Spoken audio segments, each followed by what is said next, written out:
Hello. അപ്പോൾ നമ്മളിന്ന് physics ഡേയുടെ ഭാഗമായിട്ട് ഫിസിക്സ് പഠിച്ചു തുടങ്ങാൻ പോകണം. ഇന്നത്തെ ദിവസം രാവിലെ മുതൽ വൈകുന്നേരം വരെ ഡിഫറെൻറ്റ് ക്ലാസ് സെഷൻസ് നിങ്ങൾക്ക് അവൈലബിൾ ആക്കും. അപ്പോൾ അങ്ങനെ ഫസ്റ്റ് സെഷൻ ഫിസിക്സ് ഞാനിന്ന് നിങ്ങൾക്ക് എടുക്കുന്ന ടോപ്പിക്സ് ലൈറ്റ്, അതുപോലെ തന്നെ ലെൻസസ് ആൻഡ് മിറേഴ്സ് ആണ്. അപ്പോൾ ഈ ഒരു ഇനിഷ്യേറ്റീവ് നിങ്ങൾക്ക് ഒരുപാട് പേർക്ക് യൂസ്ഫുൾ ആയി എന്നറിഞ്ഞതിൽ വളരെ സന്തോഷം. അപ്പോൾ നിങ്ങളെല്ലാവരും തന്നെ ജസ്റ്റ് ഈ ക്ലാസ് കാണുക മാത്രമല്ല, GK ടോപ്പിക്സ് ആയതുകൊണ്ട് തന്നെ ഓർത്തിരിക്കാനൊക്കെ ബുദ്ധിമുട്ടുണ്ടാവും. അങ്ങനെയുള്ളവർ ഈ ടോപ്പിക്കുകൾ ഒന്നുകിൽ റിവൈസ് ചെയ്ത് കാണുക, അല്ലെങ്കിൽ നോട്ട്സ് ഉണ്ടാക്കിയിട്ട് വീണ്ടും വായിക്കാൻ ശ്രമിക്കുക. അപ്പോൾ നമുക്ക് ഫിസിക്സ് സബ്ജക്റ്റിലേക്ക് കിടക്കാം. കുറേ പേരൊക്കെ ഫിസിക്സ് ഭയങ്കര ബുദ്ധിമുട്ടായിട്ട് കാണുന്ന ആൾക്കാരാണ്. ഫിസിക്സ് സബ്ജക്റ്റ് പഠിക്കാൻ ഭയങ്കര ബുദ്ധിമുട്ടായിട്ട് കാണുന്നവരാണ്. മാത്രമല്ല, നമ്മളിപ്പോൾ റെയിൽവേ എക്സാംസ് ഒക്കെ വരുന്നൊരു കോണ്ടെക്സ്റ്റിൽ സയൻസ് സബ്ജക്റ്റുകൾക്ക് എല്ലാത്തിനും അത്രത്തോളം ഇമ്പോർട്ടൻസ് ഉണ്ട്. അതുകൊണ്ട് വളരെ ഡീറ്റെയിൽ ആയിട്ട് ഈ സബ്ജക്ട്സ് പഠിക്കേണ്ട ആവശ്യമുണ്ട്. പ്രത്യേകിച്ചും റെയിൽവേ എക്സാം ഒക്കെ ആകുമ്പോൾ അതിനകത്ത് വരുന്ന പ്രോബ്ലംസ് ഉൾപ്പെടെയുള്ള കാര്യങ്ങൾ നോക്കി പോകുന്നത് ബെറ്റർ ആയിരിക്കും.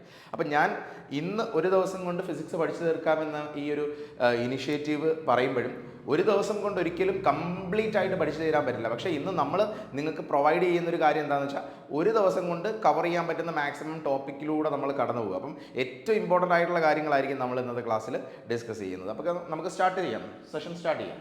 ഓക്കെ. അപ്പോൾ ഇന്ന് ഞാൻ ഫസ്റ്റ് സെഷനിൽ നിങ്ങൾക്ക് ഡിസ്കസ് ചെയ്യുന്ന ലൈറ്റ്, അതുപോലെ ലെൻസസ് ആൻഡ് മിറേഴ്സ്, ഈ രണ്ട് ടോപ്പിക്കുകളായിരിക്കും. ഇനി വരുന്ന സെഷൻസിൽ ബാക്കി ഓരോ ടോപ്പിക്സ്, യൂണിറ്റ്സ് ആൻഡ് മെഷർമെൻറ്റ്സ് ഉണ്ടാവും. അതുപോലെ തന്നെ സൗണ്ട്, അതുപോലെ heat and temperature, electricity, magnetism, space science, nuclear science, ഇങ്ങനെ എല്ലാ ടോപ്പിക്കുകളും വരുന്ന സെഷൻസിൽ ഓരോ നമ്മുടെ ഫാക്കൽറ്റീസ് ആയിട്ട് ഐശ്വര്യ മിസ് ഉണ്ടാവും, അതുപോലെ തന്നെ ഗായത്രി മിസ് ഉണ്ടാവും, അതുപോലെ അതുല്യ മിസ്, ഇങ്ങനെ ഓരോരുത്തരാണ് ഓരോ സെഷൻസ് ഹാൻഡിൽ ചെയ്യുന്നത്. അപ്പോൾ നിങ്ങളത് കംപ്ലീറ്റ് ആയിട്ട് ഫോളോ ചെയ്ത് നോട്ട്സ് ഉണ്ടാക്കി തന്നെ പോകാൻ ശ്രമിക്കുക. അപ്പോൾ നമുക്ക് ടോപ്പിക്കിലേക്ക് കിടന്നാലോ? ലൈറ്റ് എന്ന് പറയുന്ന ടോപ്പിക്കാണ് നമ്മൾ ഇന്ന് ആദ്യം സ്റ്റാർട്ട് ചെയ്യാൻ പോകുന്നത്. അപ്പം ലൈറ്റിനെ പറ്റി നമ്മൾ ഇൻട്രൊഡക്ടറി ആയിട്ട് തുടക്കത്തിൽ നമ്മൾ അറിയേണ്ട കുറച്ച് കാര്യങ്ങൾ. ലൈറ്റ് എന്ന് പറയുന്നത് നമ്മൾ ലൈറ്റ് വേവ് എന്ന് പറയും, അല്ലെ? വേവാണ് ലൈറ്റ് വേവ് എന്ന് നമ്മൾ പറയും. ലൈറ്റ് വേവ് എന്നാണ് പറയുന്നത്. അപ്പം ലൈറ്റ് എന്ത് തരം വേവ് ആണെന്ന് നമ്മൾ ആദ്യം അറിഞ്ഞിരിക്കണം. ലൈറ്റ് എന്ത് തരം വേവ് ആണെന്ന് ചോദിച്ചു കഴിഞ്ഞാൽ, ആദ്യം നമ്മൾ light is an electro magnetic wave. Light ഒരു ഇലക്ട്രോ മാഗ്നറ്റിക് വേവ് ആണ്. ഇലക്ട്രോ മാഗ്നറ്റിക് വേവ്സ് അല്ലെങ്കിൽ ഇലക്ട്രോ മാഗ്നറ്റിക് റേഡിയേഷൻസ് എന്ന് പറയുന്ന സെപ്പറേറ്റ് അതിൻ്റെ ഒരു സ്പെക്ട്രം തന്നെ നമുക്ക് പഠിക്കാനുണ്ട്. അതിനകത്ത് വരുന്നൊരു ചെറിയ ഭാഗം മാത്രമാണ് ലൈറ്റ് എന്ന് പറയുന്നത്. അപ്പം ലൈറ്റ് എന്ന് പറയുന്നത് ഇലക്ട്രോ മാഗ്നറ്റിക് വേവ് ആണ്, having wavelength 400 nanometre to 700 nanometre.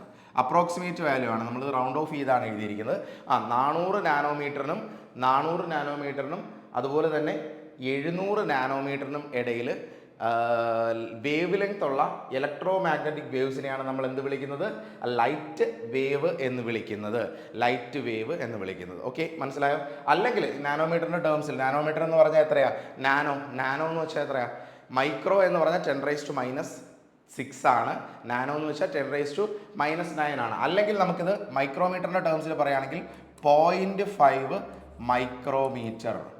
0.5 micrometer to 0.7 micrometer, ഇങ്ങനെയും നമുക്ക് പറയാൻ പറ്റും. അപ്പോൾ ഇലക്ട്രോ മാഗ്നറ്റിക് വേവ് ആണെന്ന് പറഞ്ഞു, അതിൻ്റെ വേവ് ലെങ്ത് റേഞ്ചും പറഞ്ഞു, ലൈറ്റിൻ്റെ വേവ് ലെങ്ത് റേഞ്ചും പറഞ്ഞു. ഇനി മറ്റ് പല ക്ലാസിഫിക്കേഷൻ ഉണ്ട് വേവ്സിൻ്റെ. അതിൻ്റെ കൂട്ടത്തിൽ നമുക്ക് പറയാം ലൈറ്റ് ഒരു ട്രാൻസ്വേഴ്സ് വേവ് ആണെന്ന് പറയാം. Light is A transverse wave. നമ്മൾ ലൈറ്റിനെയും സൗണ്ടിനെയും കമ്പയർ ചെയ്ത് പഠിക്കാറുണ്ട്. അപ്പം ലൈറ്റ് എന്ന് പറയുന്നത് ഇലക്ട്രോ മാഗ്നറ്റിക് വേവ് ആണ്. അതുകൂടാതെ light is A transverse wave ആണ്. ട്രാൻസ്വേഴ്സ് വേവ്സ് ക്രസ്റ്റുകളും ട്രഫുകളുമായിട്ട് ഇങ്ങനെ മുകളിലുള്ള ഭാഗത്തെ നമ്മൾ ക്രസ്റ്റുകൾ എന്ന് വിളിക്കുന്നു. ക്രസ്റ്റുകളും താഴത്തെ ഭാഗത്തെ ട്രഫുകൾ എന്ന് വിളിക്കുന്നു. ക്രസ്റ്റുകളും ട്രഫുകളുമായിട്ടാണ് ട്രാൻസ്വേഴ്സ് വേവ് ട്രാവൽ ചെയ്യുന്നത്. മുകളിലേക്കുള്ള പ്രദേശം സൈൻ വേവുകൾ പോലെ, അല്ലേ? മുകളിലേക്ക് കയറി താഴേക്ക് വന്ന്, മുകളിലേക്ക് കയറി താഴേക്ക് വന്ന്, ഇങ്ങനെയാണ് ആ ട്രാൻസ്വേഴ്സ് വേവായ ലൈറ്റ് വേവ് ട്രാവൽ ചെയ്യുന്നത്. അപ്പോൾ ഇതിൻ്റെ പ്രത്യേകത എന്ന് വെച്ച് കഴിഞ്ഞാൽ, ഓരോ സെക്കൻഡിലും ഈ പാർട്ടിക്കിൾസ്, അതായത് ഈ പറയുന്ന പോയിന്റിൽ ഡയറക്ഷൻ എന്ന് വെച്ച് കഴിഞ്ഞാൽ വേവിൻ്റെ ഡയറക്ഷൻ ഇങ്ങനെയാണ്, അല്ലേ? വേവിൻ്റെ ഡയറക്ഷന് പെർപെൻഡിക്കുലർ ആയ ഡയറക്ഷനിലാണ് ആ ഒരു വേവിൻ്റെ പാർട്ടിക്കിൾസിൻ്റെ ഡയറക്ഷൻ എന്ന് വേണമെങ്കിൽ പറയാം, കേട്ടോ? അതായത് നിങ്ങൾക്ക് മനസ്സിലായോ? അതായത് വേവ് ഇങ്ങനെയാണ് ട്രാവൽ ചെയ്യുന്നത്, അതിന് പെർപെൻഡിക്കുലർ ആയിട്ടുള്ള ദിശയിലല്ലേ എപ്പോഴും ഓരോ സെക്കൻഡിലും ഈ പാർട്ടിക്കിൾ മൂവ് ചെയ്യുന്നത്. അല്ലെങ്കിൽ ഇവിടെ എത്തിയിട്ട് പിന്നെ താഴോട്ടുള്ള ഡയറക്ഷനിൽ വരും. ഇങ്ങനെ വേവ്സ് ട്രാവൽ ചെയ്യുന്നതിൻ്റെ പെർപെൻഡിക്കുലർ ഡയറക്ഷനിലാണ് അതിൻ്റെ പാർട്ടിക്കിൾസ് ട്രാവൽ ചെയ്യുന്നത്. അപ്പോൾ അങ്ങനെയുള്ള വേവ്സിനെ നമുക്ക് ട്രാൻസ്വേഴ്സ് വേവ് എന്ന് വിളിക്കാം. ക്രസ്റ്റുകളും ട്രഫുകളുമായിട്ട് ട്രാവൽ ചെയ്യുന്നു എന്നും പറയാം. ഇത്രയും കാര്യങ്ങൾ ഇതിൻ്റെ കൂടെ തന്നെ എന്ത് തരം വേവാണ് എന്നുള്ള കാര്യമായിട്ട് ബന്ധപ്പെട്ട് നമുക്ക് ഓർത്ത് വെച്ചേക്കാം. ഓക്കെ, ഇനി നേരത്തെ ഞാൻ പറഞ്ഞല്ലോ ഇലക്ട്രോ മാഗ്നറ്റിക് വേവ് ആണ്. ഇനി ലൈറ്റിൻ്റെ വെലോസിറ്റി എത്രയാണ്? What is the velocity of light in vacuum എന്ന് ചോദിച്ചു കഴിഞ്ഞാൽ it is 3 × 10⁸ metre per second. Electro magnetic വേവ്സിൻ്റെ വെലോസിറ്റി ആണ് 3 × 10⁸ metre per second. Velocity of light in vacuum, വാക്വത്തിലുള്ള ലൈറ്റിൻ്റെ വെലോസിറ്റിയുടെ കാര്യമാണ് നമ്മൾ ഇപ്പോൾ പറഞ്ഞത്. ക്ലിയർ ആയോ? ഇനി ലൈറ്റിൻ്റെ പ്രത്യേകത, ലൈറ്റ് ഇലക്ട്രോ മാഗ്നറ്റിക് വേവ് ആണ്, ട്രാൻസ്വേഴ്സ് വേവ് ആണെന്നൊക്കെ പറഞ്ഞു. ഇനി ലൈറ്റിൻ്റെ പ്രത്യേകതയാണ് ലൈറ്റിന് ട്രാവൽ ചെയ്യാനൊരു മീഡിയം വേണമെന്ന് യാതൊരു നിർബന്ധവുമില്ല. അതായത് മീഡിയം ഒന്നുമില്ലാത്ത അവസ്ഥയെ നമുക്ക് എന്ത് വിളിക്കാം? വാക്വം എന്ന് വിളിക്കാം. വാക്വത്തിലൂടെ ട്രാവൽ ചെയ്യാൻ പറ്റുന്നതാണ് light. Light can travel through vacuum. അതായത് മീഡിയം ഇല്ലാത്ത അവസ്ഥ, do not require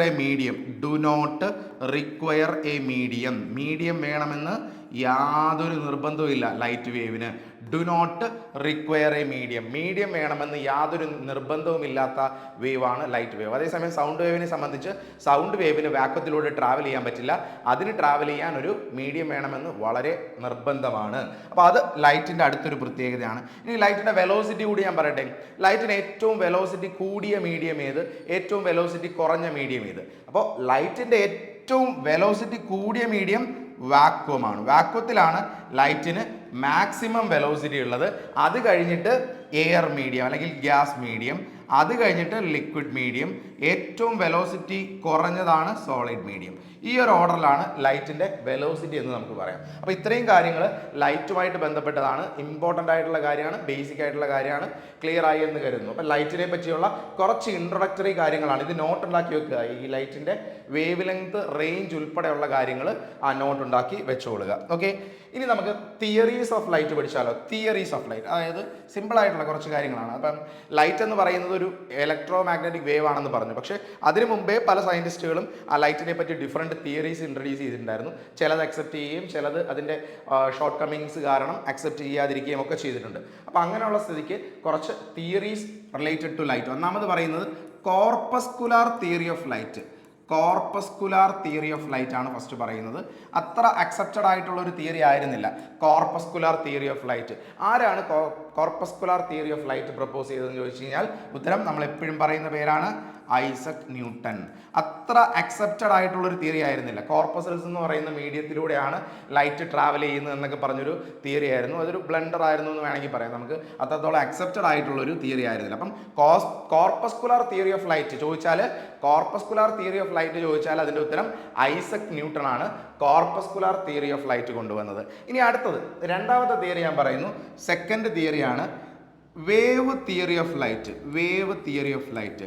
who introduced wave theory of light എന്ന് ചോദിച്ചാൽ ഉത്തരം ക്രിസ്ത്യൻ ഹൈഗൻസ്. ക്രിസ്ത്യൻ ഹൈഗൻസ്, പേരോർത്തോളുക, ക്രിസ്ത്യൻ ഹൈഗൻസ് ആണ് വേവ് തിയറി ഓഫ് ലൈറ്റ് കൊണ്ടുവന്നത്. ഇനി മൂന്നാമത്തെ തിയറി പറയട്ടെ. അടുത്തത് electro magnetic wave theory of light. Electro magnetic wave theory. Electro magnetic wave theory of light കൊണ്ടുവന്നത് ആരെന്ന് ചോദിച്ചാൽ അതിൻ്റെ ഉത്തരം James Clerk Maxwell. James Clerk Maxwell. Maxwell എന്ന പേര് ഓർക്കുക. മാക്സ്വെല്ലിൻ്റെ ആണ് electro magnetic wave theory. Light is an electro magnetic wave എന്ന് പറയുന്ന ഇലക്ട്രോ മാഗ്നറ്റിക് വേവ് തിയറി കൊണ്ടുവന്നത് ആരാണ്? ജെയിംസ് ക്ലാർക്ക് മാക്സ്വെൽ ആണ്. അപ്പോൾ ഈ മൂന്ന് പേരും കൺഫ്യൂഷൻ ഇല്ലാതെ ഓർക്കണം. ആദ്യം കോർപ്പസ്കുലാർ തിയറിയാണ് പറഞ്ഞത്, രണ്ടാമത് പറഞ്ഞത് വേവ് തിയറി ഓഫ് ലൈറ്റ് ആണ്, മൂന്നാമത് പറഞ്ഞത് ഇലക്ട്രോ മാഗ്നറ്റിക് വേവ് തിയറിയാണ് പറഞ്ഞത്. ഇനി quantum theory of light. Quantum theory, light quanta എന്ന് പറയുന്ന സ്മോൾ പാക്കറ്റ്സ് ആയിട്ടാണ് ട്രാവൽ ചെയ്യുന്നത്, അല്ലെങ്കിൽ അങ്ങനെയാണ് പോകുന്നതെന്ന് പറഞ്ഞാൽ quantum theory of light. Quantum theory of light, ലൈറ്റിൻ്റെ ക്വാണ്ടം തിയറി. ലൈറ്റ് ക്വാണ്ടംസ് എന്ന് പറയുന്നത് സ്മോൾ പാക്കറ്റ്സ് ഓഫ് എനർജി ആയിട്ടാണ് ട്രാവൽ ചെയ്യുന്നത്. സ്മോൾ പാക്കറ്റ്സ്, ആ പാക്കറ്റ്സ് ഓഫ് എനർജിയെ വിളിച്ച പേരാണ് ക്വാണ്ടം അല്ലെങ്കിൽ ക്വാണ്ട. പാക്കറ്റ്സ് ഓഫ് എനർജി, ചെറിയ ചെറിയ പാക്കറ്റ്സ് ഓഫ് എനർജി ആയിട്ടാണ് ക്വാണ്ടം എന്ന് പറയുന്ന അല്ലെങ്കിൽ ക്വാണ്ട എന്ന് പറയുന്ന പാക്കറ്റ്സ് ഓഫ് എനർജി ആയിട്ടാണ് ലൈറ്റ് ട്രാവൽ ചെയ്യുന്നതെന്ന് പറഞ്ഞ തിയറി കൊണ്ടുവന്ന ആരാന്ന് ചോദിച്ചാൽ അത് മാക്സ് പ്ലാങ്ക്. ലൈറ്റിൻ്റെ ക്വാണ്ടം തിയറി ചോദിച്ചാൽ മാക്സ് പ്ലാങ്ക്. അപ്പം 4 സയൻറ്റിസ്റ്റുകളുടെ പേര് നമ്മൾ പഠിച്ചു, ഇമ്പോർട്ടൻ്റ് ആണ്, നോട്ട് ചെയ്ത് വെച്ചോളുക. ഇനി ആദ്യമായിട്ട് ലൈറ്റിൻ്റെ വെലോസിറ്റി എക്സ്പീരിമെൻ്റലി ഒരുവിധം അപ്രോക്സിമേറ്റ്ലി കറക്റ്റ് ആയിട്ടുള്ള അല്ലെങ്കിൽ ശരിയായിട്ടുള്ള ഒരു വാല്യൂ, ലൈറ്റിൻ്റെ വെലോസിറ്റി എസ്റ്റിമേറ്റ് ചെയ്തതാര്? എക്സ്പീരിമെൻ്റലി ആദ്യമായിട്ട് ലൈറ്റിൻ്റെ വെലോസിറ്റി ഓഫ് ലൈറ്റ് എസ്റ്റിമേറ്റ് ചെയ്ത സയൻറ്റിസ്റ്റിൻ്റെ പേര് ചോദിച്ചാൽ OC റോമർ, ഒലെ ക്രിസ്ത്യൻ റോമർ എന്നാണ്. OC Roemer, velocity of light first experimentally estimated by OC Roemer. പേര് ഓർക്കുക, പ്രീവിയസ് ക്വസ്റ്റ്യൻ ആണ്, പേര് ഓർക്കുക. OC റോമർ ആണ് velocity of light first experimentally observe ചെയ്തത്. ഇനി അടുത്ത ഒരാൾ, ലൈറ്റിന്റെ വെലോസിറ്റി ഏറ്റവും കൂടുതൽ എവിടെയാണ്? വാക്വത്തിലാണെന്ന് നമ്മൾ പറഞ്ഞു അല്ലേ? വെലോസിറ്റി ഓഫ് ലൈറ്റ് മാക്സിമം എവിടെയാണ്? വാക്വത്തിലാണെന്ന് പറഞ്ഞു. വാക്വത്തിലാണ് ലൈറ്റിന്റെ വെലോസിറ്റി മാക്സിമം എന്നും ലൈറ്റിന്റെ വെലോസിറ്റി മീഡിയംസിനനുസരിച്ചിട്ട് മാറുമെന്നും. അതായത് ലൈറ്റ് വാക്വത്തിലുള്ള വെലോസിറ്റി അല്ല എയറിലുള്ള വെലോസിറ്റി. അടുത്ത ലിക്വിഡ് മീഡിയത്തിൽ പോകുമ്പോൾ വെലോസിറ്റി വീണ്ടും ചേഞ്ച് ചെയ്യും, സോളിഡ് മീഡിയത്തിൽ പോകുമ്പോൾ വീണ്ടും ചേഞ്ച് ചെയ്യും. അങ്ങനെ മീഡിയംസിനനുസരിച്ചിട്ട് ലൈറ്റിന്റെ വെലോസിറ്റി വേരി ചെയ്യുമെന്നും ലൈറ്റിന്റെ വെലോസിറ്റി മാക്സിമം വാക്വത്തിലാണെന്നും കണ്ടുപിടിച്ച സയന്റിസ്റ്റ് ആരാണെന്ന് ചോദിച്ചാൽ അദ്ദേഹത്തിന്റെ പേര് ഓർക്കുക, ലിയോൺ ഫൂക്കോൾട്ട്. ഈ രണ്ട് പേരുകൾ ഓർക്കുക. OC Roemer velocity of light first estimate ചെയ്തതാണ്. അതുപോലെ ലൈറ്റിന്റെ വെലോസിറ്റി മാക്സിമം വാക്വത്തിലാണെന്ന് കണ്ടുപിടിച്ചത് ആരാണ്? ലിയോൺ ഫൂക്കോൾട്ട് ആണ്. അദ്ദേഹം തന്നെയാണ് വെലോസിറ്റി ഓഫ് ലൈറ്റ് വാക്വത്തിൽ മാക്സിമം ആണെന്നും മീഡിയംസിനനുസരിച്ചിട്ട് വെലോസിറ്റി ചേഞ്ച് ചെയ്യും, ഡിഫറെൻറ്റ് മീഡിയംസിൽ ഡിഫറെൻറ്റ് സ്പീഡിലാണ് ലൈറ്റ് ട്രാവൽ ചെയ്യുന്നതെന്ന് കണ്ടുപിടിച്ചത് ലിയോൺ ഫൂക്കോൾട്ട് ആണ്. അപ്പോൾ ഇത്രയും കാര്യങ്ങൾ നമ്മൾ തിയറീസ് ഓഫ് ലൈറ്റും അതർ തിങ്സും റിലേറ്റഡ് ടു ലൈറ്റ് നമ്മൾ പറഞ്ഞു. അപ്പോൾ ബേസിക് ആയിട്ടുള്ള വളരെ ഇമ്പോർട്ടൻ്റ് ആയിട്ടുള്ള കാര്യങ്ങൾ മാത്രം ഡിസ്കസ് ചെയ്തിട്ടാണ് നമ്മൾ പോകുന്നത്. ഞാൻ നേരത്തെ പറഞ്ഞതുപോലെ പ്രത്യേകിച്ച് എടുത്ത് പറയുകയാണ്. ഇനി ഫിനോമിനൻസ് റിലേറ്റഡ് ടു ലൈറ്റുമായിട്ട് ബന്ധപ്പെട്ട ഫിനോമിനൻസ്. എന്താണ് ഈ ഫിനോമിനൻസ് കൊണ്ട് ഉദ്ദേശിക്കുന്നത്? ലൈറ്റ് ഡിഫറെൻ്റ് ആയിട്ടുള്ള ഫിനോമിനൻസ് എക്സിബിറ്റ് ചെയ്യും. എന്തൊക്കെയാണ്? ലൈറ്റിന് റിഫ്ലക്ഷൻ ഫിനോമിനൻ നമ്മൾ കേട്ടിട്ടുണ്ടാവും, റിഫ്ലക്ഷൻ ഫിനോമിനൻ ഉണ്ട്. അതുപോലെ തന്നെ റിഫ്രാക്ഷൻ എന്ന് പറയുന്ന ഫിനോമിനൻ ഉണ്ട്. അതുപോലെ ടോട്ടൽ ഇന്റേണൽ റിഫ്ലക്ഷൻ എന്ന് പറയുന്ന ഫിനോമിനൻ ഉണ്ട്. അതുപോലെ വേറെ ഏതാ? സ്കാറ്ററിംഗ് ഉണ്ട്, സ്കാറ്ററിംഗ് ഓഫ് ലൈറ്റ് ഉണ്ട്. അതുപോലെ വരുന്ന മറ്റ് ഫിനോമിനൻ ഡിസ്പേർഷൻ ഓഫ് ലൈറ്റ് ഉണ്ട്, ഡിസ്പേർഷൻ ഉണ്ട്. ഇൻ്റർഫറൻസ് ഉണ്ട്, ഡിഫ്രാക്ഷൻ ഉണ്ട്. ഇൻ്റർഫറൻസ്, ഡിഫ്രാക്ഷൻ ഉണ്ട്. ഇനി ഏത് ഫിനോമിനൻസ് ആവുള്ളത്? ഇനിയും ഒരുപാട് ഫിനോമിനൻസ് ഉണ്ട് ലൈറ്റുമായിട്ട് ബന്ധപ്പെട്ട് തന്നെയാണ്. പിന്നെ അടുത്ത് വരുന്ന phenomenon photo electric effect. Actually അതും ലൈറ്റുമായിട്ട് ബന്ധപ്പെട്ട് പറയാവുന്നതാണ്. Photo electric effect. അതുപോലെ പോളറൈസേഷൻ. ഇങ്ങനെ ഡിഫറെൻറ്റ് ഫിനോമിനൻസ്, ലൈറ്റുമായിട്ട് ബന്ധപ്പെട്ട് ഡിഫറെൻറ്റ് ഫിനോമിനൻസ് ഉണ്ട്. അപ്പോൾ ഈ ഓരോ ഫിനോമിനൻസും അതിൻ്റെ ആപ്ലിക്കേഷനുമാണ് എക്സാമിന് ചോദിക്കാനുള്ളത്. നമുക്ക് വളരെ ഡീറ്റെയിൽ ആയിട്ട് പോകാനുള്ള സമയമില്ല. നമ്മളിത് ഓരോന്നിലും ഇമ്പോർട്ടൻ്റ് ആയിട്ടുള്ള കാര്യങ്ങൾ മാത്രം പറഞ്ഞു പോവുകയാണ്. എന്താണ് റിഫ്ലക്ഷൻ ഓഫ് ലൈറ്റ്? ലൈറ്റ് വന്ന് ഒരു പ്രതലത്തിൽ ഒരു മീഡിയത്തിൽ നിന്ന് മറ്റൊരു മീഡിയത്തിലേക്ക് ട്രാവൽ ചെയ്യും. ഇത് മീഡിയം 1, ഇത് മീഡിയം 2 ആണ്. ആ മീഡിയത്തിലൂടെ കടന്നു പോകാൻ പറ്റില്ല, പാസ് ചെയ്യാൻ പറ്റില്ല. അപ്പോൾ എന്ത് ചെയ്യും? അത് റിഫ്ലക്റ്റ് ചെയ്ത് തിരിച്ചു പോകും. അത് ഇങ്ങനെ തിരിച്ചു പോകും അല്ലെ, അതേ മീഡിയത്തിലേക്ക് തന്നെ പോകും. ഇങ്ങനത്തെ ഫിനോമിനനെയാണ് റിഫ്ലക്ഷൻ എന്ന് നമ്മൾ പറയുന്നത്. ഒരു മീഡിയത്തിനും മറ്റൊരു മീഡിയത്തിലേക്ക് ട്രാവൽ ചെയ്യാൻ നോക്കുമ്പം രണ്ടാമത്തെ മീഡിയത്തിലേക്ക് എൻ്റർ ചെയ്യാൻ പറ്റാത്ത അവസ്ഥയാണെങ്കിൽ അത് തിരിച്ച് അതേ മീഡിയത്തിലേക്ക് തന്നെ റിഫ്ലക്റ്റ് ചെയ്തു എന്ന് പറയും. റിഫ്ലക്ഷൻ എന്ന് പറയുന്ന ഫിനോമിനൻ ഇതാണ്. ഇനി എന്താണ് റിഫ്രാക്ഷൻ എന്ന് പറയുന്ന ഫിനോമിനൻ? റിഫ്രാക്ഷൻ, ലൈറ്റ് ഒരു മീഡിയത്തിൽ നിന്ന് മറ്റൊരു മീഡിയത്തിലേക്ക് ട്രാവൽ ചെയ്യുന്നു. അപ്പോൾ ട്രാവൽ ചെയ്യുമ്പോൾ തിരിച്ച് റിഫ്ലക്റ്റ് ചെയ്ത് പോകേണ്ട ആവശ്യമില്ല, നോർമലി ഇങ്ങനെ പോകേണ്ടതാണ്. പകരം ചെറിയൊരു ബെൻഡിങ് എടുത്ത് ലൈറ്റ് ചെറിയ രീതിയിൽ ബെൻഡ് ചെയ്ത് പോകുന്ന ഈ ഒരു ഫിനോമിനനെ നമ്മൾ റിഫ്രാക്ഷൻ ഓഫ് ലൈറ്റ് എന്ന് പറയും. അപ്പോൾ റിഫ്ലക്ഷൻ എന്താണ്, റിഫ്രാക്ഷൻ എന്താണെന്ന് പറഞ്ഞു. അപ്പോൾ ഒരു കാര്യം കൂടി ഇതിൻ്റെ കൂടെ പറഞ്ഞോട്ടെ, റിഫ്ലക്ഷൻ ഫിനോമിനനുമായിട്ട് ബന്ധപ്പെട്ട ആപ്ലിക്കേഷൻ വേണമെങ്കിൽ എക്സാമിന് ചോദിക്കാം, അല്ലെങ്കിൽ റിഫ്രാക്ഷൻ ഫിനോമിനൻസിൻ്റെ ആപ്ലിക്കേഷൻ ചോദിക്കാറുണ്ട്. അപ്പോൾ ആപ്ലിക്കേഷൻസും കൂടെ പറഞ്ഞു പോകാം. ഇപ്പോൾ റിഫ്ലക്ഷൻ്റെ ആപ്ലിക്കേഷൻ ചോദിച്ചാൽ നമുക്ക് ഏറ്റവും കോമൺ ആയിട്ട് മിറേഴ്സ് പറയാം അല്ലേ. നമ്മൾ യൂസ് ചെയ്യുന്ന മിറേഴ്സിൽ റിഫ്ലക്ഷൻ ഓഫ് ലൈറ്റ് ആണ് എപ്പോഴും ഹാപ്പൻ ചെയ്യുന്നത്. റിഫ്ലക്ഷൻ ഓഫ് ലൈറ്റ് ആണ് അല്ലേ, റിഫ്ലക്ഷൻ ഓഫ് ലൈറ്റ് ആണ് മിറേഴ്സിൽ എപ്പോഴും നടക്കുന്നത്. അപ്പോൾ ഒന്നാമത്തെ കാര്യം മിറേഴ്സിൽ റിഫ്ലക്ഷൻ ഓഫ് ലൈറ്റ് നടക്കുന്നു. ഇനി റിഫ്രാക്ഷൻ്റെ ആപ്ലിക്കേഷൻസ് എന്തൊക്കെ പറയാൻ പറ്റും? സിമ്പിളായിട്ട് നമുക്ക് പറയാൻ പറ്റുന്ന ഒന്ന് ലെൻസസിൽ റിഫ്രാക്ഷൻ ഓഫ് ലൈറ്റ് ആണ് നടക്കുന്നത് അല്ലേ. ലെൻസ്, ഗ്ലാസ്സിലൂടെയൊക്കെ ലൈറ്റ് കടന്നു പോകുമ്പോൾ റിഫ്രാക്ഷൻ ഫിനോമിനൻ. ഇനി എന്തെങ്കിലും ആപ്ലിക്കേഷൻ ഉണ്ടോ ചോദിക്കാം. നമ്മൾ ചില സമയങ്ങളിൽ ഒരു ഗ്ലാസ്, നമ്മൾ കാണുന്ന ഗ്ലാസ് വെള്ളത്തിൽ ട്രാൻസ്പെറൻ്റ് ആയിട്ടുള്ള ഗ്ലാസ്സിനകത്ത് വെള്ളം വെച്ചിട്ടുണ്ടെങ്കിൽ അതിനകത്തേക്ക് ഒരു സ്പൂണോ ഒരു സ്റ്റിക്കോ നമ്മൾ ഇമ്മേഴ്സ് ചെയ്തിട്ട് കഴിഞ്ഞാൽ അത് ഇങ്ങനെ നേരെ കാണുന്നതിന് പകരം ബെൻഡ് ആയിരിക്കുന്ന പോലെ നമുക്ക് ഫീൽ ചെയ്യും അല്ലേ. ബെൻഡ് ആയിരിക്കുന്ന പോലെ. നേരെ ഇരിക്കുന്നത് നേരെയാണ് നമ്മളൊരു സ്റ്റിക്ക് ഇതിനകത്ത് ഇമ്മേഴ്സ് ചെയ്യുന്നത്, പക്ഷെ അത് നമ്മൾ വെളിയിൽ നിന്ന് നോക്കുമ്പോൾ ആ സ്റ്റിക്ക് വളഞ്ഞതായിട്ട് തോന്നും. ഇതെന്ത് കാരണമാണെന്ന് ചോദിച്ചാൽ അതിനുത്തരം റിഫ്രാക്ഷൻ ഓഫ് ലൈറ്റ് ആണ്. അപ്പോൾ a stick or spoon in a glass of water appears bend due to refraction. അങ്ങനെ തന്നെ ചോദ്യം ചോദിച്ചിട്ടുണ്ട്.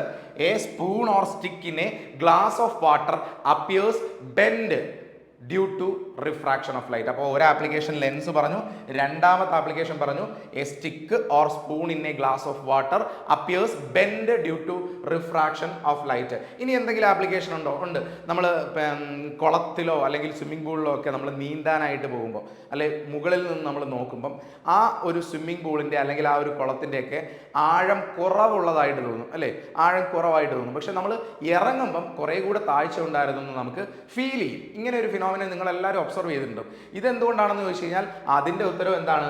അതിൻ്റെ ഉത്തരവും പോണ്ട് അല്ലെങ്കിൽ സ്വിമ്മിംഗ് പൂള് ഇതിൻ്റെയൊക്കെ താഴ്ച ആക്ച്വലി ഉള്ളതിനേക്കാളും കുറവായിട്ട് തോന്നും due to refraction of light. അപ്പോൾ പറഞ്ഞ ഫിനോമിനൻസ് ഞാൻ റിഫ്രാക്ഷൻ്റെ ഒന്നുകൂടെ പറയാണ്.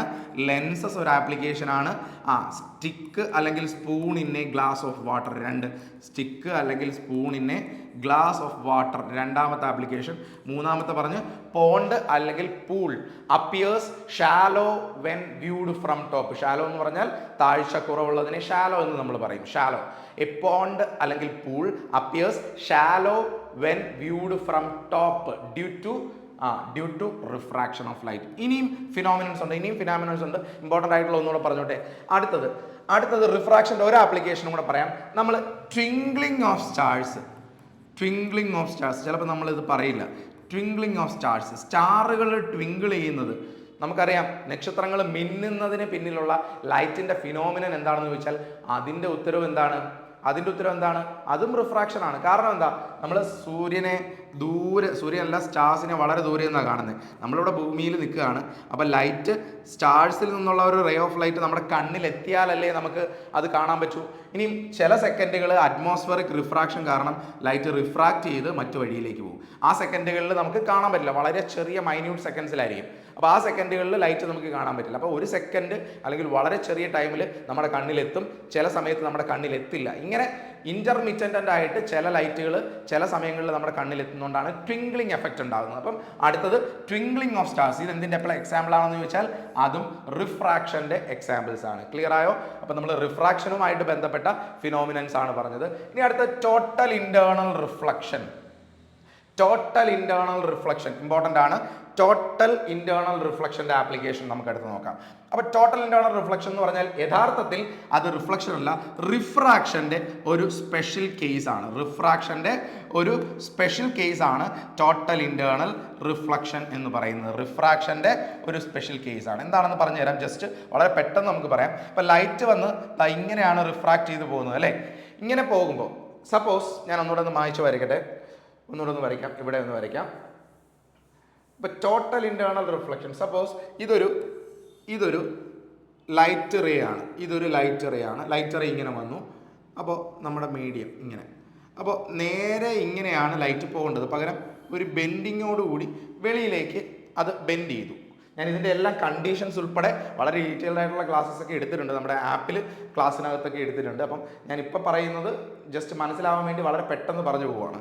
അപ്പോൾ ലൈറ്റ് വന്ന് റിഫ്രാക്ട് ചെയ്ത് ഇങ്ങനെ പോകുന്നു. അപ്പോൾ ഈ റിഫ്രാക്ഷൻ ഇത്രയുമാണ് ഉണ്ടായത്. അപ്പോൾ ഇതിൻ്റെ ആംഗിൾ ഓഫ് ഇൻസിഡൻസ് വീണ്ടും ഞാൻ കൂട്ടിയപ്പോൾ വീണ്ടും വെളിയിലേക്ക് റിഫ്രാക്റ്റ് ആയി. വീണ്ടും ആംഗിൾ ഓഫ് ഇൻസിഡൻസ് കൂട്ടിയപ്പം ഈ സർഫസിന് പാരലായിട്ട് ലൈറ്റ് റിഫ്രാക്ട് ചെയ്ത് പോയി. ഓക്കെ, ഇനി വീണ്ടും ആംഗിൾ ഓഫ് ഇൻസിഡൻസ് കൂട്ടിയാൽ എന്ത് സംഭവിക്കും? റിഫ്രാക്ട് ചെയ്യുന്നതിന് പകരം ഇത് റിഫ്ലക്ട് ചെയ്ത് ഇതേ സ്പേസിലൂടെ തന്നെ, ഇതേ മീഡിയത്തിലൂടെ തന്നെ തിരിച്ചു പോകും. ഇങ്ങനെയുള്ള ഫിനോമിനനെ വിളിക്കുന്ന പേരാണ് ടോട്ടൽ ഇന്റേണൽ റിഫ്ലക്ഷൻ. ഇതിൻ്റെ കണ്ടീഷൻസും ഡീറ്റെയിൽസും എല്ലാം ഉണ്ട്. നമുക്ക് വളരെ ഡീറ്റെയിൽ ആയിട്ട് പോകാനുള്ള സമയമില്ല, അതുകൊണ്ടാണ് ഞാൻ ഇത്രയും മാത്രം പറയുന്നത്. അപ്പോൾ ഇങ്ങനെ ലൈറ്റ് റിഫ്രാക്ട് ചെയ്യുന്നതിന് പകരം അതേ മീഡിയത്തിലേക്ക് തന്നെ തിരിച്ചു പോകുന്നതിനെയാണ് നമ്മൾ ടോട്ടൽ ഇന്റേണൽ റിഫ്ലക്ഷൻ എന്ന് പറയുന്നത്. ഇനി ഒരു കാര്യം കൂടെ നിങ്ങൾക്ക് വേണ്ടി ഇതിൻ്റെ കൂടെ തന്നെ പറയാം. What are the conditions for total internal reflection വേണമെങ്കിൽ ചോദിക്കാം. കണ്ടീഷൻസ് ഫോർ, ഇതെല്ലാം ഡീറ്റെയിൽ ആയിട്ട് പറഞ്ഞാൽ നിങ്ങൾക്ക് മനസ്സിലാവും. ടോട്ടൽ ഇന്റേണൽ റിഫ്ലക്ഷനുള്ള കണ്ടീഷൻസ് എന്തൊക്കെയാണെന്ന് ചോദിച്ചാൽ 2 കണ്ടീഷനാണ്. ഒന്ന്, angle of incidence should be greater than angle of incidence should be greater than critical angle. Critical angle എന്താണ് ക്രിറ്റിക്കൽ ആംഗിൾ എന്ന് പോലും നമ്മൾ പറഞ്ഞിട്ടില്ല. അതൊന്നും പറഞ്ഞ് ഞാനിപ്പോൾ സമയത്തിലേക്ക് പോകുന്നില്ല. കണ്ടീഷൻ 1 ആണ്, ക്രിറ്റിക്കൽ ആംഗിളിനേക്കാളും കൂടിയ ആംഗിൾ ഓഫ് ഇൻസിഡൻസ് ആയിരിക്കണം. 2 എന്ന് പറയുന്നത് രണ്ടാമത്തെ പോയിന്റ്, ലൈറ്റ് ഡെൻസർ മീഡിയത്തിൽ നിന്നും റെയറർ മീഡിയത്തിലേക്ക് ട്രാവൽ ചെയ്യണം. ഡെൻസർ ടു റെയറർ ആണ് ട്രാവൽ ചെയ്യേണ്ടത്, റെയറർ ടു ഡെൻസർ അല്ല. ഡെൻസർ മീഡിയത്തിൽ നിന്നും റെയറർ മീഡിയത്തിലേക്ക് വേണം ലൈറ്റ് ട്രാവൽ ചെയ്യാൻ. ഈ 2 കണ്ടീഷൻ ഉണ്ടെങ്കിലേ എന്ത് സംഭവിക്കുള്ളൂ? ടോട്ടൽ ഇന്റേണൽ റിഫ്ലക്ഷൻ നടക്കുകയുള്ളൂ. അപ്പോൾ ഇതെന്താണെന്ന് ചിലപ്പം ആദ്യമായിട്ട് ബേസിക്സ് ഇല്ലാത്ത ആളുകൾ കാണുകയാണെങ്കിൽ നിങ്ങൾക്ക് സംശയം ഉണ്ടാവും. അപ്പോൾ ഡീറ്റെയിൽ ആയിട്ട് ഇത് വളരെ ഡീറ്റെയിൽ ആയിട്ട് പറഞ്ഞു പോകാൻ നമുക്ക് ഇന്നത്തെ സെഷനിൽ സമയമില്ല. അതുകൊണ്ടാണ് ഞാൻ അതിലേക്കൊന്നും പോയി ആ ടൈം കളയാത്തത്. ഓക്കെ, അപ്പോൾ ടോട്ടൽ ഇന്റേണൽ റിഫ്ലക്ഷൻ്റെ ആപ്ലിക്കേഷൻ കൂടെ പറയട്ടെ. ടോട്ടൽ ഇന്റേണൽ റിഫ്ലക്ഷൻ്റെ ആപ്ലിക്കേഷൻ എന്ത് ആപ്ലിക്കേഷനാണ് ഉള്ളത്? ഒന്ന് മിറാഷ് മരീചിക എന്നൊക്കെ പറയും. മരുഭൂമിയിൽ നമ്മൾ കാണുന്ന ചില ഒബ്ജക്ട്സ് ദൂരെ വെള്ളം ഇല്ലാത്ത സ്ഥലങ്ങളായിരിക്കും, പക്ഷേ അവിടെ വെള്ളം ഉള്ളതായിട്ട് ഫീൽ ചെയ്യും, ദൂരെ കാണുന്നതായിട്ടൊക്കെ തോന്നും. നിങ്ങൾ ആടുജീവിതം സിനിമയൊക്കെ കണ്ടിട്ടുണ്ടെങ്കിൽ വെള്ളം തേടി പോകാൻ നേരത്തെ ഒരു സമയത്ത് ദൂരെ നിന്ന് നോക്കുമ്പം അത് കറക്റ്റായിട്ട് അതിനകത്ത് പോർട്രേ ചെയ്യുന്നുണ്ട്. അല്ലെങ്കിൽ നമ്മൾ നല്ല വെയിലുള്ള സമയത്ത് നല്ല ചുട്ട് പഴുത്തിരിക്കുന്ന സമയത്ത് റോഡുകളുടെയൊക്കെ വളരെ ഹൈറ്റിലൊക്കെ ഉള്ളൊരു റോഡാണെങ്കിൽ റോഡിലൊക്കെ നോക്കിക്കഴിഞ്ഞാൽ റോഡിൻ്റെ മുകളിൽ ഒരു വെള്ളക്കെട്ട് പോലെ നമുക്ക് ദൂരെ നിന്ന് കാണുമ്പോൾ തോന്നാം, അപ്പിയർ ചെയ്യും. അങ്ങനെയുള്ളതിന് നമ്മൾ മിറാഷ് എന്ന് പറയുന്നു. ഇനി അടുത്തൊരു ആപ്ലിക്കേഷനാണ് സ്പാർക്ലിംഗ് ഓഫ് ഡയമണ്ട്സ്. ഡയമണ്ടുകൾ സ്പാർക്കിൾ ചെയ്യാനുള്ള കാരണം, സ്പാർക്ലിംഗ് ഓഫ് ഡയമണ്ടിന്റെ സ്പാർക്ലിങ്ങിന് കാരണം എന്താണ്? ടോട്ടൽ ഇന്റേണൽ റിഫ്ലക്ഷൻ ആണ്. ഒരു കാര്യം കൂടെ പറഞ്ഞോട്ടെ, മിറാഷ് എന്ന് പറയുന്ന ഈ ഫിനോമിനൻ ടോട്ടൽ ഇന്റേണൽ റിഫ്ലക്ഷന്റെ കൂട്ടത്തിൽ വന്നാലും അതുപോലെ തന്നെ റിഫ്ലക്ഷൻ ആപ്ലിക്കേഷൻ ആയിട്ട് വേണമെങ്കിലും പറയാം. റിഫ്രാക്ഷന്റെ ആപ്ലിക്കേഷൻ ആയിട്ട് വേണമെങ്കിലും പറയാം, അല്ലെങ്കിൽ ടോട്ടൽ ഇന്റേണൽ റിഫ്ലക്ഷന്റെ ആപ്ലിക്കേഷൻ ആയിട്ട് പറയാം. രണ്ടായിട്ടും കൺസിഡർ ചെയ്യാൻ പറ്റുന്നതാണ് മിറാഷ് എന്ന് പറയുന്ന ഫിനോമിനൻ. ഓക്കെ, ഇനി സ്കാറ്ററിംഗ് ഓഫ് ലൈറ്റ് പെട്ടെന്ന് പറഞ്ഞു പോവുകയാണ്, വളരെ പെട്ടെന്ന് പറഞ്ഞു പോവുകയാണ്, ശ്രദ്ധിച്ചോളുക. സ്കാറ്ററിംഗ് ഓഫ് ലൈറ്റ് എന്ന് പറയുന്നത് ലൈറ്റ് വന്ന് ഡസ്റ്റ് പാർട്ടിക്കിൾസിലും മറ്റ് സൈസുള്ള പാർട്ടിക്കിൾസിലും തട്ടി സ്കാറ്റർ ചെയ്യുന്ന ഫിനോമിനെ നമ്മൾ വിളിക്കുന്ന പേരാണ് സ്കാറ്ററിംഗ്. സിമ്പിൾ ആയിട്ടുള്ള കാര്യമാണ്. ഇനി സ്കാറ്ററിംഗിന്റെ ആപ്ലിക്കേഷൻ മാത്രം, അതിന്റെ ഡീറ്റെയിൽസിലോട്ട് പോകുന്നില്ല, സ്കാറ്ററിംഗിന്റെ ആപ്ലിക്കേഷൻ മാത്രം പറയുന്നു. എന്തൊക്കെയാണ് സ്കാറ്ററിംഗിന്റെ ആപ്ലിക്കേഷൻസ് ഓഫ് സ്കാറ്ററിംഗിന്റെ ആപ്ലിക്കേഷൻ? ഒന്ന്, ബ്ലൂ കളർ ഓഫ് സ്കൈയുടെ ബ്ലൂ കളർ ഓഫ് സ്കൈയുടെ ബ്ലൂ കളർ, അതുപോലെ സീയുടെ ബ്ലൂ കളർ. 2 കാര്യങ്ങൾ, ബ്ലൂ കളർ ഓഫ് സ്കൈ ഉണ്ട്, ബ്ലൂ കളർ ഓഫ് സീ ഉണ്ട്. കടലിന്റെയും അതുപോലെ ആകാശത്തിന്റെയും, ഇത് രണ്ടിന്റെയും നീലനിലത്തിന് കാരണം എന്താണ്? സ്കാറ്ററിംഗ് ഓഫ് ലൈറ്റ് ആണ്. സ്കൈയുടെ ബ്ലൂ കളർ എക്സ്പ്ലെയിൻ ചെയ്ത സയന്റിസ്റ്റിന്റെ പേരാണ് ലോർഡ് റെയ്ലി. സിയുടെ ബ്ലൂ കളർ എക്സ്പ്ലെയിൻ ചെയ്ത സയന്റിസ്റ്റിന്റെ പേരാണ് CV രാമൻ, ഇന്ത്യൻ സയന്റിസ്റ്റ്. ആദ്യമായിട്ട് ഫിസിക്സിന് നോബൽ പ്രൈസ് കിട്ടിയ ഇന്ത്യക്കാരനായ scientist. Blue colour of sea explain ചെയ്തത് CV രാമനാണ്. അപ്പോൾ ബ്ലൂ കളർ ഓഫ് സ്കൈ എന്ന് പറയുന്നത് ഇതൊക്കെ എന്തിന്റെ ആപ്ലിക്കേഷൻ ആണ്? സ്കാറ്ററിംഗ് ഓഫ് ലൈറ്റിന്റെ ആപ്ലിക്കേഷൻ ആണ്. ഇനി ഒരു കാര്യം കൂടെ പറയട്ടെ, സ്കാറ്ററിംഗ് ഓഫ് ലൈറ്റ് കൊളോയിഡ്സ് എന്ന് പറയുന്ന പാർട്ടിക്കിൾസിൽ ലൈറ്റ് വന്ന് സ്കാറ്ററിംഗ് ഓഫ് ലൈറ്റ് വഴി ഉണ്ടാകുന്ന ഒരു ഫിനോമിനനാണ് ടിൻഡാൽ എഫക്റ്റ്. അപ്പൊ ടിൻഡാൽ എഫക്റ്റ് എന്ന് കേട്ടാൽ തന്നെ ലൈറ്റ് കൊളോയിഡ്സിൽ വന്ന് സ്കാറ്റർ ആവുന്നതുമായിട്ട് ബന്ധപ്പെട്ട ഫിനോമിനൻ ആണെന്ന് നോക്കുക. അപ്പൊ Tyndall effect, scattering of light, കൊളോയിഡ്സിൽ ലൈറ്റിന്റെ സ്കാറ്ററിംഗുമായിട്ട് ബന്ധപ്പെട്ട ഫിനോമിനൻ ആണ്. അടുത്തത് ഡിസ്പേർഷൻ എന്ന് പറയുന്നത് എന്താ? ലൈറ്റ് എന്ന് പറയുന്നത് ലൈറ്റ് എന്ന് പറയുന്നത് 7 ഡിഫറെന്റ് കളേഴ്സ് ചേരുന്നതാണ് നോർമൽ വൈറ്റ് ലൈറ്റ് എന്ന് നമ്മൾ പറയുന്നത്. ലൈറ്റ് എന്ന് പറയുന്നത് 7 കളേഴ്സ് ആണ്. നമുക്കറിയാം വിബ്ജിയോർ എന്ന് പറയും, 7 ഡിഫറെൻറ്റ് കളേഴ്സ് ചേരുന്നതാണ് വൈറ്റ് ലൈറ്റ്. അപ്പോൾ അങ്ങനെയുള്ള വൈറ്റ് ലൈറ്റിനെ സ്പ്ലിറ്റ് ചെയ്ത് അതിൻ്റെ 7 കളേഴ്സ് ആക്കി മാറ്റുന്ന ഫിനോമിനെ വിളിക്കുന്ന പേരാണ് ഡിസ്പേർഷൻ ഓഫ് ലൈറ്റ്. ക്ലിയർ ആയോ? അപ്പോൾ ഡിസ്പേർഷൻ എന്ന് പറഞ്ഞാൽ ലൈറ്റിനെ അതിൻ്റെ കോൺസിക്യൂട്ടീവ് ആയിട്ടുള്ള അല്ലെങ്കിൽ അതുണ്ടായിരിക്കുന്ന 7 ഡിഫറെൻറ്റ് കളേഴ്സ് ആയിട്ട് സ്പ്ലിറ്റ് ചെയ്യുന്ന ഫിനോമിനെ നമ്മൾ ഡിസ്പേർഷൻ എന്ന് വിളിക്കുന്നു. ഈ ഫിനോമിനൻ കണ്ടുപിടിച്ച ആരാണെന്ന് വെച്ചാൽ അതിൻ്റെ ഉത്തരം ഐസക് ന്യൂട്ടൺ ആണ് dispersion of light first introduce ചെയ്യുന്നത്. അതായത് വൈറ്റ് ലൈറ്റ് 7 കളേഴ്സ് കൊണ്ടാണ് ഉണ്ടാക്കുന്നതെന്ന് കണ്ടുപിടിച്ചു ഐസക് ന്യൂട്ടൺ ആണ്. White light is composed of 7 colours എന്ന് പറയുന്നത്. 7 കളേഴ്സ് നിങ്ങൾക്ക് അറിയാം, VIBGYOR, violet, IndiGo, green, yellow, orange, red എന്ന് പറയുന്ന ഇത്രയും കളേഴ്സ് ആണ്. ഇനി ഓരോ ലൈറ്റുകളുടെ വേവ് ലെങ്ത്, ഫ്രീക്വൻസി ആയിട്ടൊക്കെ ബന്ധപ്പെട്ട് ഒരുപാട് കാര്യങ്ങളുണ്ട്, അങ്ങനെയൊന്നും നമ്മൾ പോകുന്നില്ല. പിന്നെയുള്ള ഫിനോമിനൻസ് ഇന്റർഫെറൻസ് ഉണ്ട്, ഡിഫ്രാക്ഷൻ ഉണ്ട്, ഫോട്ടോ ഇലക്ട്രിക് എഫക്റ്റ് ഉണ്ട്, പോളറൈസേഷൻ ഉണ്ട്. ഇതെല്ലാം ലൈറ്റുമായിട്ട് ബന്ധപ്പെട്ട മറ്റ് ഫിനോമിനൻസ് ആണ്. ഓക്കെ, ഇത്രയും കാര്യങ്ങൾ ഞാൻ ഇതിൻ്റെ ഒന്നും ഡീറ്റെയിൽസിലോട്ട് പോകുന്നില്ല, അതിനുള്ള സമയം നമ്മുടെ മുമ്പിലില്ല. അപ്പോൾ ഇത്രയും ഫിനോമിനൻസ് നമ്മൾ ഇന്നത്തെ സെഷനിൽ ഇപ്പോൾ പഠിച്ചു കഴിഞ്ഞു. ഫിനോമിനൻസ് ഒക്കെ നമ്മൾ ഇത്രയും പഠിച്ചു. എല്ലാത്തിലോട്ടും പോകാനുള്ള സമയമില്ലാത്തതുകൊണ്ട് അടുത്തത് lenses and mirrors. Lenses and mirrors നമുക്ക് ഇതും കൂടെ കവർ ചെയ്യേണ്ടതാണ് ഞാൻ വളരെ പെട്ടെന്ന് വന്നത്. നമ്മുടെ ടൈമിനുള്ളിൽ തന്നെ ഈ ക്ലാസ് വൈൻഡപ്പ് ചെയ്യാൻ വേണ്ടിയാണ്. അടുത്തത് ലെൻസസ് ആൻഡ് മിറേഴ്സ്. ലെൻസ് നിങ്ങൾക്കറിയാം, ലെൻസ് എന്താണെന്നും മിറേഴ്സ് എന്താണെന്നും അറിയാം. അപ്പം മിറേഴ്സ് നമുക്കറിയാം, നമ്മൾ എല്ലാ ദിവസവും മുഖം നോക്കുന്നത് മിറേഴ്സിലാണ്. അതുപോലെ ലെൻസ് എന്ന് വെച്ചാൽ എന്താ? ലെൻസ് എന്ന് വെച്ച് കഴിഞ്ഞാൽ ലൈറ്റ് വന്ന് കടന്നു പോകും, ലൈറ്റ് കടന്നു പോകുന്നതാണ് ലെൻസസ്. ലെൻസ് യൂസ് ചെയ്യാറുണ്ട് നമ്മുടെ സ്പെക്ടക്കിൾസ് ഒക്കെ ആണെങ്കിൽ, കണ്ണാടി ആണെങ്കിലും നമ്മുടെ പവറുള്ള ലെൻസസ് ഒക്കെ യൂസ് ചെയ്യാറുണ്ട് ആൾക്കാർ. അപ്പോൾ അത് രണ്ടും നിങ്ങൾക്ക് അറിയാം. അപ്പം മിറേഴ്സ് ലൈറ്റ് വന്ന് റിഫ്ലക്റ്റ് ചെയ്ത് പോകുന്നതുമായിട്ട് ബന്ധപ്പെട്ടാണ് നമ്മൾ മിറേഴ്സിനെ പറയുന്നത്. ലെൻസസിനകത്ത് ലൈറ്റ് വന്ന് റിഫ്രാക്റ്റ് ചെയ്ത് പോകുന്നതുമായിട്ട് ബന്ധപ്പെട്ടാണ് ലെൻസസിനെയും പറയുന്നത്. ഇനി നമുക്കിതിൻ്റെ വളരെ ഡീറ്റെയിൽസ് ഉണ്ട് ആക്ച്വലി. അതായത് മിറേഴ്സിലും ലെൻസിലും വരുന്ന ഇമേജ് ഫോർമേഷൻ ഉൾപ്പെടെയുള്ള കാര്യങ്ങളുണ്ട്. ഞാൻ വളരെ പെട്ടെന്ന് ഇതിൻ്റെ ഡിഫറൻസസ് മാത്രമേ ഇന്നത്തെ ക്ലാസ്സിൽ ഡിസ്കസ് ചെയ്യുന്നുള്ളൂ. ആദ്യം മിറേഴ്സിൻ്റെ ക്ലാസിഫിക്കേഷൻ. മിറേഴ്സിനെ രണ്ടായിട്ട് തരംതിരിക്കാം. എന്തായിട്ട് തിരിക്കാം? ഒന്ന് പ്ലെയിൻ മിറർ എന്നും സ്ഫെറിക്കൽ മിറർ എന്നും. പ്ലെയിൻ മിറർ എന്നും സ്ഫെറിക്കൽ മിറർ എന്നും രണ്ടായിട്ട് ക്ലാസിഫൈ ചെയ്യാം. പ്ലെയിൻ മിറർ എന്ന് പറഞ്ഞാൽ റിഫ്ലക്റ്റിംഗ് സർഫസ് എന്തായിരിക്കും? പ്ലെയിൻ ആയിരിക്കും, സ്ട്രെയിറ്റ് ആയിരിക്കും. നമ്മുടെ വീടുകളിലൊക്കെ നമ്മൾ മുഖം കാണാൻ വേണ്ടി യൂസ് ചെയ്യുന്ന പ്ലെയിൻ മിറേഴ്സ് ആണ്. അതിൻ്റെ റിഫ്ലക്റ്റിംഗ് സർഫസ് വളരെ സ്ട്രെയിറ്റ് അല്ലേ? അപ്പോൾ അതിൻ്റെ ഇമേജ്, പ്ലെയിൻ മിററിൽ ഉണ്ടാകുന്ന ഇമേജ് എന്ത് തരത്തിലാണെന്നും കൂടെ അറിയണം. പ്ലെയിൻ മിററിൽ ഉണ്ടാകുന്ന ഇമേജ് എന്ന് പറയുന്നത് വിർച്വൽ ഇമേജ് ആണ്. പ്ലെയിൻ മിററിൽ വിർച്വൽ ഇമേജ് ആണ് ഉണ്ടാവുന്നത്. അതുപോലെ തന്നെ ഇറക്റ്റ് ഇമേജ് ആണ്. പ്ലെയിൻ മിററിൽ വിർച്വൽ ഇമേജ് ആണ്, ഇറക്റ്റ് ഇമേജ് ആണ്. അതുപോലെ ലാറ്ററലി ഇൻവേർട്ടഡ് ഇമേജ് ആണ്. ലാറ്ററലി ഇൻവേർട്ടഡ് ഇമേജ് ആണ് വിർച്വൽ ഇമേജ് ഉണ്ടാക്കുന്നത്. Okay, virtual image, erect image, laterally inverted image, ഈ മൂന്ന് കാര്യങ്ങളും പ്ലെയിൻ മിററിന്റെ ഇമേജ് ഫോർമേഷനുമായിട്ട് ബന്ധപ്പെട്ട് ഓർത്തുകൊള്ളുക. ഏത് തരത്തിലുള്ള ഇമേജ് ആണ് ഫോം ചെയ്യുന്നതെന്ന് അറിയാം. ഇനി സ്ഫെറിക്കൽ മിറേഴ്സ് തന്നെ രണ്ടായിട്ട് ക്ലാസിഫൈ ചെയ്യുന്നുണ്ട്. ഒന്ന് കോൺകേവ് മിററും മറ്റൊന്ന് കോൺവെക്സ് മിററും. ആ കോൺകേവ് മിറർ എന്ന് പറയുന്നത് റിഫ്ലക്റ്റിംഗ് സർഫസ് ഉള്ളിലേക്ക് കുഴിഞ്ഞിരിക്കുന്ന ഒരു സ്ഫെറിക്കൽ, ഒരു ബോളിന്റെ ആകൃതി ഒന്ന് ഇമാജിൻ ചെയ്തോളൂ. ബോൾ, ഇത് കംപ്ലീറ്റ് ആയിട്ടൊരു ബോളാണ്. ബോളിൽ നിന്ന് ഇത്രയും ഭാഗം കട്ട് ചെയ്തെടുത്ത് മാറ്റിയാൽ വരുന്ന സ്പേസ്, അതായത് ഇങ്ങനത്തെ ഒരു റൗണ്ട് ആയിരിക്കും. നമ്മളിപ്പം 2D ആയതുകൊണ്ടാണ് ഇങ്ങനെ വരയ്ക്കുന്നത്. ഇതൊരു 3 ഡയമെൻഷനലായിട്ടാണ് നിങ്ങൾ ഇമാജിൻ ചെയ്യേണ്ടത്. ഇങ്ങനെ വരുമ്പോൾ അകത്തെ സർഫസിലാണ് ലൈറ്റ് വന്ന് റിഫ്ലക്റ്റ് ചെയ്യുന്നത്. ഇങ്ങനെയുള്ള മിറേഴ്സിനെ വിളിക്കുന്ന പേരാണ് കോൺകേവ് മിറർ.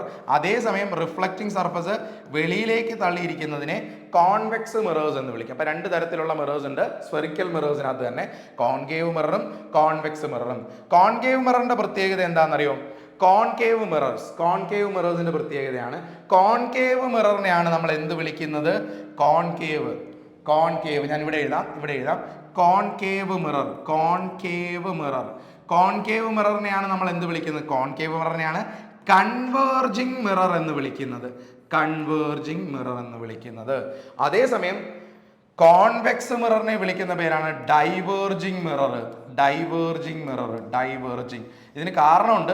ഇതിന്റെ ഇമേജ് ഫോർമേഷൻ ഒക്കെ പഠിക്കുമ്പോൾ നമുക്കത് മനസ്സിലാവും. കാരണം ഓരോ തരത്തിൽ എന്ത് തരത്തിലാണ് അത് ഇമേജ് ഉണ്ടാക്കുന്നത് എന്നുള്ളതനുസരിച്ചിട്ടാണ് ഈ പേരുകൾ കൊടുത്തിരിക്കുന്നത്. കൺവേർജ് ചെയ്യും, എല്ലാ ലൈറ്റ് റേസിനെയും കൺവേർജ് ചെയ്തൊരു പോയിന്റിലോട്ട് കൊണ്ടുവരുന്നുണ്ട്, കൺവേർജിങ് എന്ന് വിളിക്കുന്നു. കോൺവെക്സിനെ എന്ത് വിളിക്കുന്നു? ഡൈവേർജിങ് മിറർ എന്ന് വിളിക്കുന്നു. കോൺകേവിനെ കൺവേർജിങ് മിറർ എന്നും കോൺവെക്സിനെ ഡൈവേർജിങ് മിറർ എന്നും വിളിക്കുന്നു. രണ്ട് കാര്യങ്ങളാണ്. അപ്പോൾ എന്ത് തരത്തിലുള്ള മിറേഴ്സ് ആണ് എന്ന് ഞാൻ പറഞ്ഞു. ഇനി മറ്റൊരു കാര്യം കൂടെ പറഞ്ഞോട്ടെ. ഇനി അടുത്തൊരു കാര്യം ശ്രദ്ധിച്ചോളാം. കോൺകേവ് മിററിന്റെ ഫോക്കസ് പോസിറ്റീവ് ആണോ നെഗറ്റീവ് ആണോ? സ്ഥിരമായിട്ട് ചോദ്യം വരുന്നത്, അതുകൊണ്ടാണ് ഞാൻ അത് മാത്രം പറയുന്നത്. കോൺകേവ് മിററിന്റെ ഫോക്കസ് നെഗറ്റീവ് ആണ്. അതേസമയം കോൺവെക്സ് മിററിന്റെ ഫോക്കസ് പോസിറ്റീവ് ആണ്. ഇതും കൂടെ ഓർത്തോളൂ. അതിന് കാരണമുണ്ട്. കാർട്ടീഷ്യൻ സൈൻ കൺവെൻഷൻ വെച്ചിട്ടാണ് നമ്മൾ ഇതെല്ലാം പറയുന്നത്. അപ്പോൾ അതൊന്നും ഞാൻ ഡിസ്ക്രൈബ് ചെയ്യാനുകൊണ്ടാണ് ഈ പോയിന്റ്സ് മാത്രം നിങ്ങളോട് പറഞ്ഞു വന്നത്. ഇനി അതുപോലെ കോൺകേവ് മിറർ ഉപയോഗങ്ങളും കൂടെ പറഞ്ഞു വരുന്നു. കോൺകേവ് മിററിന്റെ ഉപയോഗം എവിടെയാണ്? കോൺകേവ് മിറർ യൂസ് ചെയ്യുന്ന ഒന്ന് ഡെന്റിസ്റ്റുകൾ, ഡോക്ടേഴ്സ് ഇങ്ങനെയുള്ളവർ. അതുപോലെ ഷേവിംഗ് ഷേവിംഗ് മിറർ. ഇമേജസ് വലുതാക്കുന്ന പർപ്പസിന്, വലുതായി കാണുന്ന പർപ്പസിനാണ് ഉപയോഗിക്കുന്നത്. സോ ഡെന്റിസ്റ്റുകൾ, ഡോക്ടേഴ്സ് ഷേവിംഗ് മിറേഴ്സ് ആയിട്ടൊക്കെ യൂസ് ചെയ്യുന്ന മിറർ ഏതാണ്? Concave mirror. അതേസമയം കോൺവെക്സ് മിററിന്റെ ആപ്ലിക്കേഷൻ ആണ് ഓട്ടോമൊബൈൽസിന്റെ റിയർ വ്യൂ, ബാക്ക് കാണാൻ വേണ്ടി നമ്മൾ യൂസ് ചെയ്യാറില്ലേ റിയർ വ്യൂ മിറർ. നമ്മുടെ കാറിന്റെ ആയാലും ബൈക്കിന്റെ ആയാലും ഫ്രണ്ട് ഇരുന്നുകൊണ്ട് തന്നെ നേരെ നോക്കി ബാക്ക് വശം കാണാൻ വേണ്ടി യൂസ് ചെയ്യുന്ന മിററാണ്. അത് കോൺവെക്സ് മിററാണ്. എന്തുകൊണ്ടാണ് കോൺവെക്സ് മിറർ യൂസ് ചെയ്യുന്നത്? അതായത് ഇമേജ് ചെറുതാക്കി കാണിക്കും, വൈഡ് വ്യൂ കിട്ടാൻ വേണ്ടി ഇമേജ് ചെറുതാക്കി കാണിക്കുന്നതുകൊണ്ടാണ് കോൺവെക്സ് മിറർ യൂസ് ചെയ്യുന്നത്. ഇമേജ് ഫോർമേഷൻ ഒന്നും നമ്മളിപ്പോൾ പഠിക്കുന്നില്ല, അതുകൊണ്ടാണ് ഞാൻ ഇങ്ങനെ പറഞ്ഞു പോകുന്നത്. അപ്പം മിറേഴ്സിന്റെ പ്രത്യേകതകൾ പറഞ്ഞു. ഇതുപോലെ തന്നെ ലെൻസസിനും പ്രത്യേകതയുണ്ട്. ഞാൻ ഇതിന്റെ കൂടെ തന്നെ പറയാൻ പോവാണ്. ഇതിന്റെ കൂടെ തന്നെ ശ്രദ്ധിച്ചോളുക. കോൺകേവ് മിററിനെ അല്ലേ നിങ്ങൾ കൺവേർജിങ് മിറർ എന്ന് വിളിച്ചത് അല്ലേ? കോൺകേവ് മിററിനെയാണ് കൺവേർജിങ് മിറർ എന്ന് വിളിച്ചത്. ഇനി ഞാൻ പറയാൻ പോകുന്നത് ശ്രദ്ധിച്ചോളുക. കോൺകേവ് ലെൻസിനെ അറിയപ്പെടുന്ന പേര്, കോൺകേവ് മിററിനെ കൺവേർജിങ് മിറർ എന്നറിയപ്പെട്ടു. കോൺകേവ് ലെൻസിനെ അറിയപ്പെടുന്ന പേര് ഡൈവേർജിങ് ലെൻസ് എന്ന. തിരിച്ചാണെന്ന് മാത്രം ഓർത്തു വെച്ചാൽ മതി, കമ്പയർ ചെയ്ത് ഓർത്തു വെച്ചാൽ മതി. അപ്പൊ കോൺകേവ് മിററിനെ കൺവേർജിങ് മിറർ എന്ന് വിളിച്ചു, പക്ഷേ കോൺകേവ് ലെൻസിനെ ഡൈവേർജിങ് ലെൻസ് എന്ന് അറിയപ്പെടുന്നു. അതിന് കാരണം അതിന്റെ എഫക്റ്റ് ആണ്, അതുണ്ടാക്കുന്ന എഫക്റ്റ് തന്നെയാണ്, തിരിഞ്ഞു പോകണ്ട.